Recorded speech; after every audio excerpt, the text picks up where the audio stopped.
Good morning, Villa fans, and welcome to a Aston Villa transfer talk episode. It's been a busy week full of rumours over the last sort of 7 days since my last video. And this guy here in the video made news yesterday. Alejandro Garnacho on holiday in Ibiza, posting up on his Instagram, wearing an Aston Villa shirt with Marcus Rashford on the back, supporting his mate and his colleague at Man United, obviously in a similar sort of situation to himself, in terms of maybe wanting to leave the club and trying to maybe engineer a move elsewhere. And is this a come get me plea to Unai Emery and Monchi to come to Villa? You know, if ever there was, this is it. But yeah, so I wanted to talk about Garnacho. I wanted to talk about some other links that I've sort of been doing the rounds as well. Eze, perhaps, you know, maybe we're going to meet his buyout clause. We've got some news about outgoings as well. Also a little bit of a talk about the young players that are coming through and playing in the under-21s and under-19s tournament as well, who are impressing and doing well. So grab yourselves a cup of tea. And let's get into this one. And straight away, let's talk about this man here, Garnacho, the man in your picture. Obviously looking for a move away, looking for a way out of United. Obviously was very, very disappointed that he was left out of the Europa League lineup, starting 11 after helping United get that far. And obviously he's not everyone's cup of tea in terms of player attitude. Professionalism's been questioned as well by a lot of people. Mark Goldbridge, I heard, saying that this is very unprofessional behaviour, and it kind of is. I mean, how would we feel if one of our players, our younger players, like a Morgan Rogers, was seen out wearing a Man City or a Tottenham shirt or something like that? It would be a bit odd, and it would throw our fan base into a bit of turmoil. So I can see why the United fan base are not very happy with this young man on this occasion, but. He is looking for a way out. The rumours have been Napoli, Atletico Madrid. Doesn't look like he's going to stay put in the Premier League. But would Aston Villa be a suitable kind of location for him? Could Unai Emery get the best out of this player? He is a talent. There is definitely potential there. He's very much quite an individual talent. He can win you games. He scored some really, really good goals, really important goals for United. And there has been times where he's been totally anonymous as well. So he's very much hot and cold. But when he is hot, my God, he is very, very good. He plays in the Argentine national team. So he's got definitely potential there. And obviously United are looking to get rid of him. He's come through their academy, so it would be a pure profit sale. Rumours are between sort of 40 to 50 million, perhaps. I'm not sure that we would touch him at that sort of price tag, but as it gets closer to the transfer window coming to a close, and if he's still at United, then there could be a cut price deal to be had. I wouldn't say that he was one of the top targets, I don't think, but he's definitely someone that we can have a look at. And also the name in your picture here, Marcus Rashford, still hanging around at United, hasn't got any move anywhere at the moment. Obviously Barcelona are closing in on Nico Williams, which would really mean that that's where their priorities are. And they've got Lamine Yamal, they've got Rafinha. Looks like Nico Williams is on the way in as well. Is there a space for someone like a Marcus Rashford at Barcelona? Do they have the funds to do it? Will they want to do it at that kind of cost as well in terms of his wages? So again, as the transfer window mulls on and on and on, and Rashford doesn't look like he's going to find anywhere, could there be a return for Villa on a loan basis again? I don't think he's going to go back to United. Garnacho looks like he's kind of burning his bridges now at United. So it could be a case of having Rashford and Garnacho at United next season. That would be weird. But Garnacho, as I said, he is a talent. I did see a stat on him saying that he's got one of the lowest dribble success rates in the Premier League. I think it was around 27%. So he does like to dribble, but he's very, very hit and miss when it comes to more often than not a miss when it comes to taking on his man. But there is talent there. Could he be coached the right way? Is he not being coached the right way at the moment? Is he not being told when to dribble and where to dribble? And that's why he's losing it so much. But I'm pretty sure that he would be an effective player And Unai Emery, as a project, you can call it, type player, I think he would flourish under Unai Emery. I think Emery would get the best out of Garnacho. It's just whether he would suit our system or not. We don't really play with sort of out-and-out wingers. Could provide an option, especially if Leon Bailey does go, and we need someone that right-hand side. We've been linked with a host of wingers over the last sort of 7 days, and he's one of them. So, guys, let me know your thoughts. Alejandro Garnacho to Aston Villa. Would you like to see him in a Villa shirt permanently with his name on the back for next season? It would depend on the price tag for me, depend on the wages, the whole package. But you can't deny there is a talent there. You can't deny that. It's just whether we could coach him in the right way and Emery could get the best out of him. And I'm sure Emery would not stand for any of his nonsense. Any of this sort of behaviour that he's doing at the moment, and the way he's portraying himself at the moment is not great. So again, does Emery look at that and think, well, if he's causing a problem at United, is he going to be a problem for me? And do we need that sort of problem at Villa? You'd like to say the Villa team at the moment, the squad at the moment, is quite cohesive. So would we want to bring someone that's a disruptive influence into that sort of circle? So that's the question for sort of Unai Emery to sort of answer, really. But as I said, we have been linked with a couple of wingers as well as Garnacho. The latest links have come from the sort of Eredivsie. We've been linked with, is it Johan Bakayoko from PSV?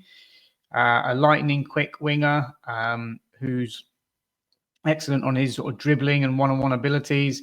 My reservation about this is that the standard of the Eredivsie, the Dutch league, and how players come from there, come into the Premier League, and don't always set the world alight. You can look amazing on a YouTube reel when you're playing in Holland, and then it comes to the Premier League, it's hard to replicate it because you're playing against athletes week in, week out. Whereas in the Dutch league, maybe they're not as physical, maybe they're not as quick, and you can stand out in that league. So Bakayoko, I haven't watched enough of him to really give a proper judgment on his playing ability, but from what I've seen from YouTube reels and things like that, yes, he looks decent, but everyone does. So, I'm very much, again, sort of on the fence on that one. And then the other link that's sort of come through from the Eredivsie is the Feyenoord winger, Brazilian winger called Igor Paiaxo, I think that's how you say it. I'm not too sure. Plays on the right-hand side, small in stature, good running ability, loves to dribble with the ball, good finishing ability as well. Whether he's suited for the Premier League, I'm not too sure. He has scored some really good goals for Feyenoord and done really well for them. And obviously we've, raided the Dutch league already for, I'm going to call him Zepi Redmond, who I'll come on to in a moment. So we're obviously looking at the Dutch league and the Dutch sort of players coming through, or Dutch-based players coming through, should I say. And this latest one is Paiaxo, I think is how you say it, Igor Paiaxo, who's a winger for Feyenoord. Again, I have my reservation about players who come directly from sort of the Dutch league. I'd like to get maybe sort of Premier League ready players. If you gave me a choice out of Bakayoko, Paiaxo, or Garnacho, and they were all kind of similar prices and similar wages, I'd probably go for Garnacho just simply because he's already played in the Premier League out of those three. So I'd be interested to see what your thoughts are on that. If you had a choice out of those three, Garnacho, Bakayoko, or Paiaxo, which one would you go for? Let me know in the comments about that one, guys. As I said about Rashford, Nico Williams looks like he's closing on a move to Barcelona, so I don't think Rashford is going to go out there. I know he's done an interview recently with a Spanish influencer, I think it was, saying that he'd love to play with Lamine Yamal. I mean, who wouldn't? And maybe sort of, twerking for a move to Barca. Maybe he could be the striking option because obviously Lewandowski's up there and, he's not getting any younger. So that, that's the only kind of possible position, but it's just the wages. It's just the wage that he's on. It's going to be so difficult to shift him on a permanent deal, unless Barca turn it into a loan, perhaps. Who knows? But let's see. Let's see about that one. Emi Martinez. There was lots of noise earlier in the week about Man United and it almost being like almost a done deal. But I get the feeling this is George Mendes creating a lot of noise. He's obviously Emi's new agent. Which does indicate that he's maybe looking to move on. Why would you get a new agent otherwise? But I think he's just trying to create a lot of noise with Man United. I can't see Emi going to Man United. I think it will be a step down in his career. I think everything that he's achieved now and where he's got to leave now and to go to Man United in their current predicament and situation, I just don't think it will be the best move for Emi. Atletico Madrid have been, whispered as well. I think they're trying to sell Jan Oblak to Saudi, and if that move happens, then that snowball effect happens, and then they'll move for Emi Martinez. So it's all about them trying to get Oblak out first. I can see that one maybe happening. I can see Emi moving to Atletico Madrid, playing under Diego Simeone, obviously a passionate Argentine himself. They've got obviously Alvarez in their team as well, and I think a couple of other Argentine players too. So he'll be in good company there. So I can see that move happening rather than Man United. I will also see us selling him if we have to abroad rather than to a Premier League rival. So that move to Atletico for me makes more sense if it does happen. Of course, I would love to keep Emi Martinez. I think I know he's 32, and some people have said, is he on the decline? I don't think he is. I still think he's got years and years left in him at the top level. Goalkeepers don't peak until they're sort of mid-30s, which is coming up to now anyway. And the way he is, and the way that he sort of came late into his career in terms of first-team opportunities, I'm sure that he's going to be a goalkeeper that plays well on to his late 30s. And it wouldn't surprise me if he carried on into his 40s, because I think he just wants to get a lot of football in. He's very passionate about it. He's had so many opportunities when he was younger, like lower leagues, going on loan to teams like Oxford, my hometown, Reading, Wolverhampton. I think he's played at some really sort of low-level teams, even abroad as well. So I don't think he's going to really sort of start thinking about winding down his career at 32. I think he is now. I think he's still got at least, I'm going to say 8, 9 years, maybe 10 years of playing that's left in him, and I think he will be around for a long time. He will be one of those goalkeepers, almost like a Gianluigi Buffon, that sort of plays and plays. Maybe a Manuel Neuer that keeps on playing till like he's nearly 40. I think Emi Martinez will probably be on that same sort of trajectory in terms of his career as well. So that's Emi Martinez. I don't think he's going to Man United, but Atletico, maybe there. Luca Digne, also linked with Atletico Madrid. It could happen. Obviously, he's been a solid performer for us. He's obviously one of our highest earners. He's got, I think, a year left on his contract as well. So if there was a time to cash in on him, it would be now. He's 31 years of age, I'm going to say. Correct me if I'm wrong on that. He's been steady, but I think what we've seen in the last 4 or 5 months, especially of the season, is Ian Maatsen's emergence, and then Luca Digne just like a little bit behind. I think the writing's on the wall that Maatsen will be our first choice left back. He's been outstanding for the Dutch under-21s as well. Picked up man of the match in the previous game, and I think they're playing against England on Wednesday in their semi-final, so that'd be one to look out for. But Ian Maatsen now has sort of overtaken Luca Digne as the first choice left back at Villa, I think. And I'm not sure if Luca Digne wants to. He's just sort of broken back into the French team as well recently, and I'm sure that he doesn't want to sit too much behind a young up-and-coming Maatsen and sort of lose his place again in the French team, which he's worked so hard to get back into, you'd have to say. So a move to Atleti could be on the cards. A being reunited with Emi Martinez there perhaps as well would be good. So it all depends. I think we'll know more about that in the next week or so. I think we have to make a sale by the end of June to sort of satisfy PSR. So there will be an outgoing happening, and it wouldn't surprise me if Luca Digne is that sacrificial lamb and is sold on to Atleti for air. And I think we'd be happy with that. We've got Illing Jr. remember coming in as a left back who can cover for Maatsen and be a similar type player. We might even look into the market. We've got that Yasin Ozcan, who's a left centre back. Could he play at sort of left back if needs be? So I'm sure that we'll have enough players to cover the left back, or we might look to the market and bring someone in that can rotate with Maatsen perhaps. But Luca Digne, 8 million, Atleti, I can see that happening. And I wouldn't be surprised if it did. So that's my thoughts on that one. And then one of the big sort of breaking news of transfer is Eze from from Crystal Palace. Apparently, he has a release clause in his contract of 62 million, which isn't a lot in this day and age for an England international, for someone who's been performing in the Premier League for consistently well for a long time now as well. And he's coming into sort of the peak years of his career. I think he's about 27 years of age. Is it time for him to step up to, a bigger club who's going to be competing for, but hopefully Champions League places and other honours as well? I'm not sure Palace will be competing on sort of that sort of level just yet. So is it time for Eze to move on? Would Aston Villa represent enough of a move up? Or is he looking for someone like Arsenal? Is he looking for someone, like a Man City, or maybe not a Liverpool because they've just bought Verts and things like that? But maybe he's a top tier team, maybe a Chelsea perhaps, who are now in the Champions League and they've got money. So, could he be off? I could see him leaving Crystal Palace, especially with that release clause. But it's just who's going to pick him up. Arsenal would probably be a good move for him. He was released by Arsenal's academy when he was a youngster. So he kind of knows the setup. So I could see that kind of happening. But whether Villa could get in for him, guarantee him first team football for one, and he'd be a pivotal player for us. So just be interested to see if that move could happen, or does he have aspirations that are higher than Aston Villa? But for me, Eze, every day of the week would be a yes. Could it happen?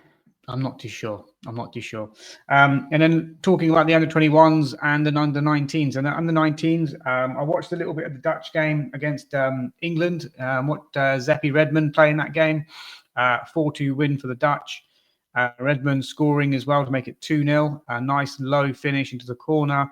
And then he got another goal in the second half, which played into him, edge of the 6-yard box. He does like a little body swerve, which is very Benteke-esque against QPR a good few years ago, where he sort of does a little swerve, loses his marker, and then able to, fire the ball home. But he looks like a handful, especially at that age group. He definitely he can hold himself physically in that under-19s kind of bracket. He was pulling into spaces quite well, not just staying up front. He was drifting out to the left, finding pockets of space. Good awareness is what I would say about him. He's got good awareness of players around him. Able to pass the ball to colleagues in tight spaces, or able even through the line sometimes as well. But he looked quite dangerous. I'm not saying he's going to be ready for Villa's first team or challenge Ollie Watkins for a space and things like that. But he does look like a handful of a player, and I'm quite excited to see how his development goes on. Do we keep him at Villa in the 21s, or do we look to loan him out straight away to maybe a championship side to get him some, football and some minutes into his legs in the English sort of pyramid? So it'd be interesting to see what happens with Zepi Redmond. But I do think there's a talent there, and we got Duran in last season, sort of similar kind of age, similar kind of profile, quite raw. And, Duran did very well for us. Could Redmond step up? I'm pretty sure that Redmond will, maybe not on the US tour. Actually, no, maybe he'll be on the US tour in the preseason. Maybe he'll play against the likes of Walsall, and I think we've got Roma in those friendly games as well. I think we might see a little bit of him. So it depends on how far Holland get, obviously, in the under-19s as well. But he looks like a handful, decent player. And obviously we're looking at the Eredivsie and scouring the Dutch league quite closely at the moment. So could there be one or two others that are sort of following suit? Are we still looking at players at these tournaments as well? I think we definitely are. I think Jesus Rodriguez from Spain looked very good as well, even though they got beat by England in the end. He looks like a very good player as well. The last transfer link that we've been linked with is Nicolas Jackson. I'd rather sign Samuel L. Jackson. I'll be honest with you. I'll be very, very disappointed if we went in for Nicolas Jackson. I don't rate him at all. I know he's scored some goals in the Premier League. He's done his business here and there, but I think he's a poor footballer. His technique is very poor. His game understanding is very poor. How many times he caught offside? I watched the Conference League final against Betis, and there was a chance, I think, towards the end of the game where he was clean through 1v1 versus the keeper. And he takes this almighty heavy touch, and the ball just runs away from him and goes into the keeper's arms. And that, for me, just summed up what Nicolas Jackson is about. Very hit and miss. I think he did an interview recently where he praised Unai Emery for kind of, not rescuing his career, but giving him the opportunity and the coaching about how to play football properly, how to make runs and where to run and what to do. I think he might need Unai Emery again, but I wouldn't want to see him at Aston Villa at all. I really don't like the player. I don't rate him at all. I don't see him as, I wouldn't even want him as a backup. I think he's terrible. But that's just my opinion. I think he'll probably stay at Chelsea. He's got a long contract with them until about 2032. So I think he'll stick around there.